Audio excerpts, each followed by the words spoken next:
नमस्कार दोस्तों, मेरा नाम देवराज वार्ष्णेय है और आप सभी का स्वागत है the daily price action show with chart mojo में। तो दोस्तों, आज के दिन हमने निफ्टी पे ब्रेकआउट आते हुए देखा। जो लेवल हम कल बात कर रहे थे 15950 की, उसके बाद अच्छी एक मूव बनी अराउंड 75 पॉइंट्स की, बट देन हमने देखा कि एक फास्ट फॉल आई, एक क्विक फॉल आई इन द लेटर सेशन। और अगर हम डॉलर इंडेक्स देखते हैं तो वहां पे हमें काफी एक अच्छा ब्रेकआउट देखने मिला। तो दोस्तों, उसके बारे में मैं बताता हूँ। पहले एक बार निफ्टी पे अपडेट ले लेते हैं। तो निफ्टी के अंदर दोस्तों एसएल हिट हो गए और अभी जो हमें चार्ट दिखाई दे रहा है निफ्टी का, ओके, आज के दिन की जो ये फॉल आई है, ओके, तो ये जो कारण बन रहा है, जैसे मैंने बताया, ये बेसिकली डॉलर की वजह से हम देख सकते हैं काफी स्ट्रेंथन हुआ और रुपी ने आज डे लो हिट किया। अब प्राइस एक्शन वाइज देखे तो हमें एक अच्छा रिजेक्शन दिखाई दे रहा है। गैप फिल हो जाता तो बहुत ही एक अच्छा सेटअप मिलता था हमें, but because this gap is remaining, okay, ये गैप अभी भी बाकी है। इस वजह से अगर शॉर्ट जाना है किसी को तो I will say one should wait for at least previous day candle which is this candle, okay.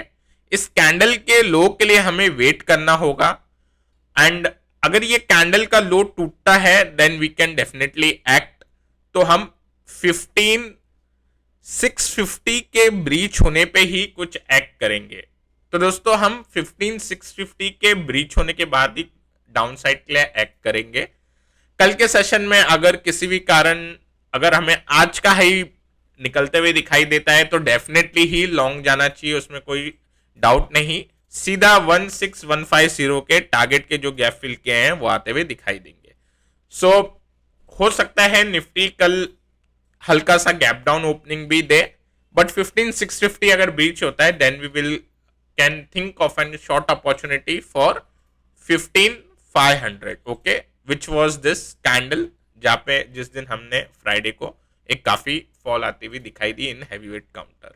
तो दोस्तों, बैंक निफ्टी के चार्ट पे एक बार हम अपडेट ले लेते हैं और 34350 का जो लेवल था उधर आज एक गैप फिल होते हुए दिखाई दिया। I was expecting for 34500 level, but हमें एक गैप फिल से ही डायरेक्ट हमें एक सेल ऑफ देखने मिला। अब दोस्तों, करंट प्राइस एक्शन डेटा एक बार हम देखते हैं और इसमें हमें एक राइजिंग सपोर्ट लाइन दिखाई दे रही है, ओके। तो दोस्तों, ये जो राइजिंग सपोर्ट लाइन है कल के सेशन में अराउंड 33,500 से लेके 33,400 के जो लेवल होंगे ये इंपॉर्टेंट होंगे। तो दोस्तों, जब भी हमें कल के सेशन में 33,400 का लेवल ब्रीच होता हुआ दिखाई दे देन एक शॉर्ट अपॉर्चुनिटी बनेगी। उसके बाद उसके अंदर हम 33K के टारगेट एक बार एक्सपेक्ट कर सकते हैं। वो ब्रीच होगा तो 32,700 के टारगेट के लिए हम एक बार एक्सपेक्ट कर सकते हैं।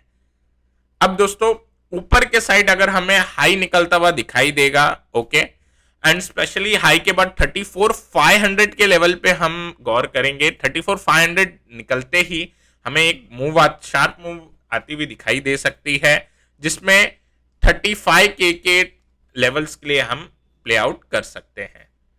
तो दोस्तों, एक बार अगर हम डाउ का चार्ट देखते हैं तो डाउ पे हमें एक राइजिंग चैनल पैटर्न बनते हुए दिखाई दे रहा है, ओके। तो दोस्तों, अब अगर आज के सेशन में इसका ये लोअर सपोर्ट ब्रीच हो जाता है डाउ पे तो डेफिनेटली यहाँ पे फर्दर वीकनेस दिखाई देगी। 30,500 का लेवल के नीचे अगर डाउ चले गया देन डेफिनेटली हमें काफी सारे वर्ल्ड मार्केट के अंदर भी हमें एक नेगेटिव सेंटिमेंट दिखाई देगा। अब दोस्तों, एक बार ब्रांड पे मैं अपडेट ले लेता हूं। ब्रांड के ऊपर अगर हम जाते हैं तो हमें एक साइडवेज ही बिहेवियर देखने मिल रहा है। अगेन इससे हमें एक न्यूट्रली सिग्नल मिल रहा है, बट डॉलर इंडेक्स जो है आज के सेशन में, डॉलर इंडेक्स का अगर मैं आपको चार्ट दिखाता हूं, दिस इज डॉलर इंडेक्स, और अगर हम इसके शॉर्टर टाइम फ्रेम में जाते हैं तो डॉलर इंडेक्स के अंदर हमें एक वन वे रैली देखने मिली है। काफी एक शार्प रैली जनरेट हुई है डॉलर इंडेक्स के अंदर।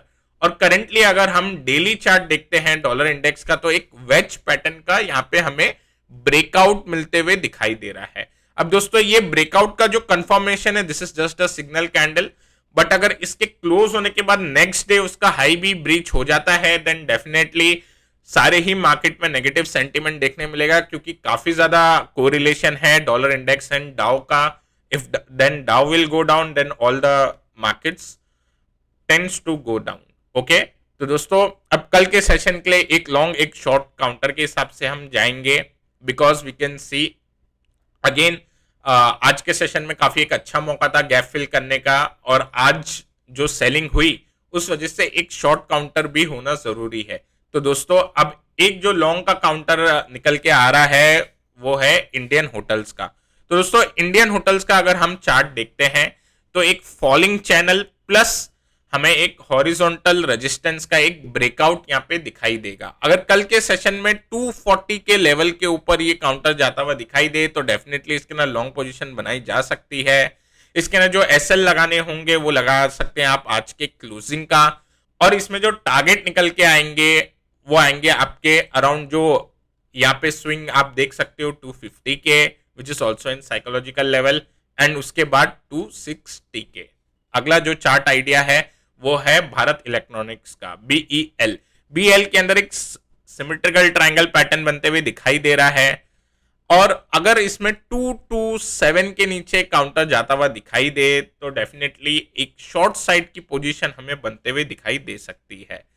अगर दोस्तों 227 के नीचे ये काउंटर जाता हुआ दिखाई दे then definitely one can wait for 223 and 220। ये दो लेवल के हिसाब से इसके अंदर पोजीशन बनाई जा सकती है।